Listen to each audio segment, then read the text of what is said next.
जय हिंद दोस्तों। सेवानिवृत्त सरकारी कर्मी किसी गंभीर अपराध में दोषी तो रुकेगी पेंशन। जी हां दोस्तों, भारत सरकार ने पेंशन नियमों में संशोधन करते हुए इसका गजट नोटिफिकेशन जारी किया है और जो कि लागू हो जाता है 6 जुलाई 2023 से। अब देखिए दोस्तों, ये पूरा मामला है क्या। इसमें आप देख रहे होंगे, यह दैनिक जागरण का न्यूज है, पेपर की कटिंग है और इसके अलावा मैं एक अमर उजाला की भी जो है न्यूज दिखाऊंगा इसी से संबंधित, इस चीज को ज्यादा स्पष्ट रूप से बताने के लिए। लेकिन पहले इसको समझ लीजिए कि अगर कोई सेवानिवृत्त सरकारी अफसर किसी गंभीर अपराध में दोषी पाया जाता है तो केंद्र सरकार उसकी पेंशन को कुछ अवधि के लिए या फिर हमेशा के लिए बंद कर सकती है, रोक सकती है। और पेंशन कानून में नए संशोधन के बाद किसी भी सरकारी कर्मचारी को किसी गंभीर अपराध में लिप्त या दोषी पाए जाने पर उसे गंभीर परिणाम भुगतने होंगे। यानी कि जो सरकारी कर्मचारी है, कोई भी पेंशन भोगी है, अगर वो किसी गंभीर अपराध में लिप्त पाया जाता है तो उनको जो है पेंशन संबंधित मामले में उनकी पेंशन रोकी भी जा सकती है और बंद भी की जा सकती है, उनको गंभीर परिणाम भुगतने होंगे। ऐसा जो है इस पेपर में लिखा गया है। अब वो गंभीर अपराध क्या है, इन चीजों को समझ लीजिए। देश की सुरक्षा या खुफिया एजेंसियों में काम कर चुके किसी भी सरकारी कर्मचारी को सेवानिवृत्ति के बाद अपने संगठन से जुड़ी किसी भी जानकारी को प्रकाशित करने या सार्वजनिक करने की मनाही होगी। जी हाँ दोस्तों, जो सरकारी कर्मचारी हैं रिटायरमेंट आने के बाद, खासकर जो खुफिया एजेंसी से संबंधित रखते हैं, तो वो जो है अपने संगठन से संबंधित जुड़ी जानकारी या फिर देश की सुरक्षा से जुड़ी हुई जानकारी जिससे कि देश की सुरक्षा और संप्रभुता इंटीग्रिटी को नुकसान पहुंच सकता है, तो ऐसी जानकारियों को जो सरकारी कर्मचारी जो पेंशनर्स हैं सार्वजनिक या प्रकाशित नहीं करेंगे। अगर वो करते हैं तो उनके ऊपर इस प्रकार का एक्शन लिया जा सकता है। ऐसा करने के लिए उन्हें पहले अपने संगठन के प्रमुख से इसकी अनुमति लेनी होगी। अगर वो ऐसा करना चाहते हैं तो पहले जो है अपने डिपार्टमेंट से इसकी अनुमति लेनी होगी। अब देखिए, देश की संप्रभुता को प्रभावित कर सकने वाली किसी भी संवेदनशील जानकारी को सेवानिवृत्त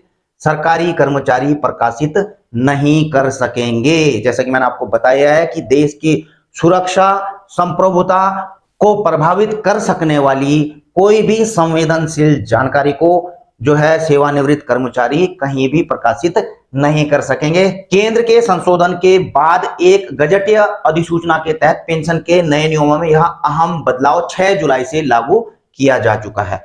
अभी इसमें एक चीज देखिए दोस्तों, इसकी अधिसूचना को कार्मिक और पेंशन मंत्रालय ने जारी किया है, जो डीओपीटी है उन्होंने भी इसको जारी किया है। और इन नियमों के अनुसार जो संशोधित नियम है, कोई व्यक्ति यदि किसी सरकारी कर्मचारी की मौत का जिम्मेदार है या उस पर हत्या या उसे आत्महत्या के लिए उकसाने का आरोप है तो उस व्यक्ति की फैमिली पेंशन आपराधिक कार्रवाई पूरी होने तक उसे नहीं दी जाएगी। जी हाँ दोस्तों, अगर कोई सरकारी कर्मचारी की मौत का जिम्मेदार है या आत्महत्या के लिए उकसाने का जिम्मेदार है तो उनकी पेंशन जो है रोकी जा सकती है, उनकी फैमिली पेंशन भी रोकी जा सकती है। और जब तक पूरी कार्रवाई चलेगी तो उनकी जो फैमिली पेंशन है वो अन्य मेंबर को दी जा सकती है, जो परिवार का कोई अन्य सदस्य होगा उनको दी जा सकती है। अब इसी पे जो है मैं आपको अगली वाली न्यूज पे लेकर चलता हूं।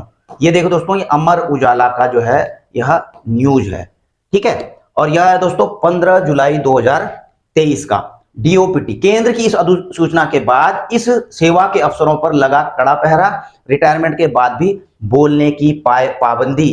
कानूनों के जानकार का कहना है कि संविधान के अनुच्छेद 19(1) में यह प्रावधान है कि कोई भी नागरिक सरकार की आलोचना कर सकता है, वह उसकी अभिव्यक्ति किसी माध्यम के जरिए करने के लिए स्वतंत्र है।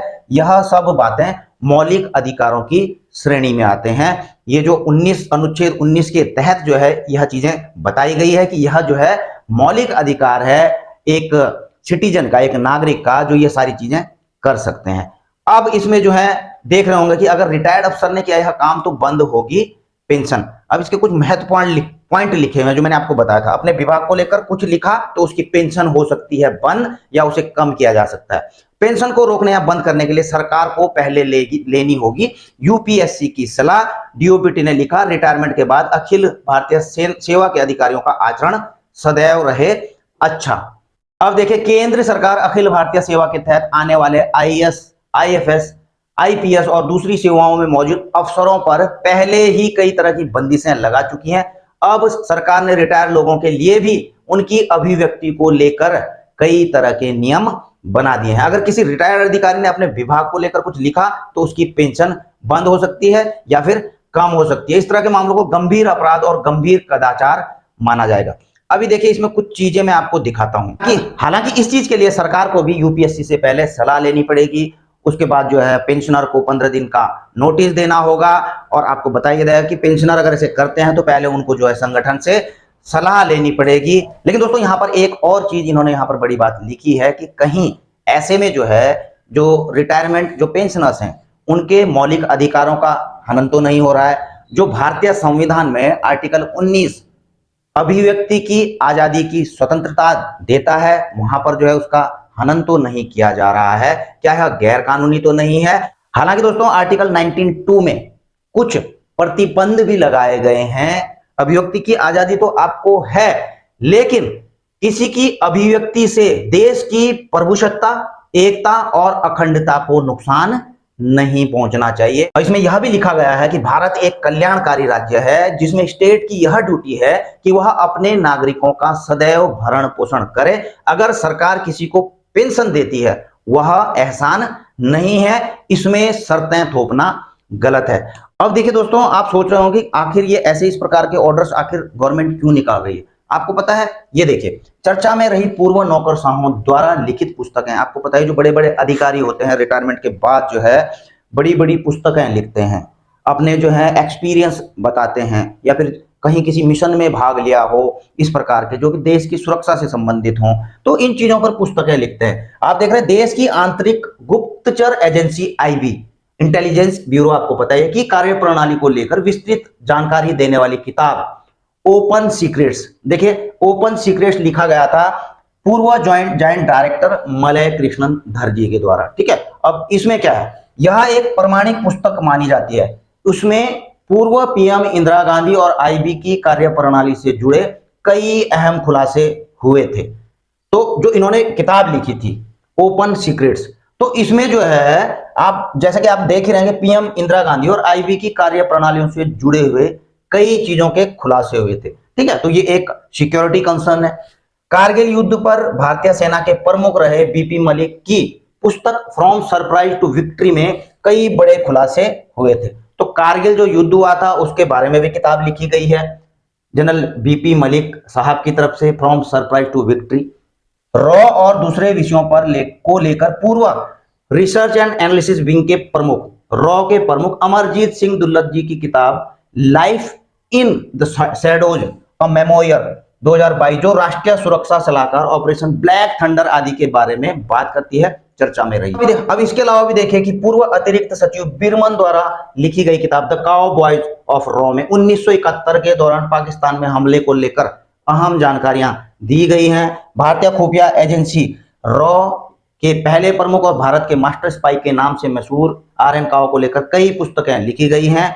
उन्होंने जो स्पाई मास्टर, काउबॉयज ऑफ रॉ, a life in secret, escape to nowhere and team of cow boys शामिल है। तो दोस्तों, इस अखबार में जो है, इस अमर उजाला के अखबार में इन चीजों को भी लिखा गया है। तो हो सकता है कि जो गवर्नमेंट ने जो डिसीजन लिया है, इस प्रकार से जो खुलासे हुए हैं बड़े बड़े अधिकारियों के द्वारा, जो पुस्तक लिखी गई हैं, उनमें जिस प्रकार आप देख रहे हैं, इन चीजों को देखते हुए है इस प्रकार के जो है पेंशन में नए नियम बनाए हैं, उनमें संशोधन किया है कि जो है जो देश की सुरक्षा संप्रभुता को नुकसान पहुंचाते हैं, इस प्रकार के जो है कोई भी जो जानकारियां हैं, खुलासे हैं, प्रकाशित नहीं कर सकते। और अगर प्रकाशन करना है तो उनको जो है पहले डिपार्टमेंट से परमिशन लेनी पड़ेगी, उसके बाद ही इस प्रकार के खुलासे कर सकते हैं, नहीं तो उनकी पेंशन जो है प्रभावित हो सकती है, रोकी जा सकती है। तो दोस्तों, इसी के साथ अपनी वीडियो यहीं पर समाप्त करता हूं। जल्द मिलेंगे नई वीडियो में नई जानकारी के साथ। जय हिंद, वंदे मातरम।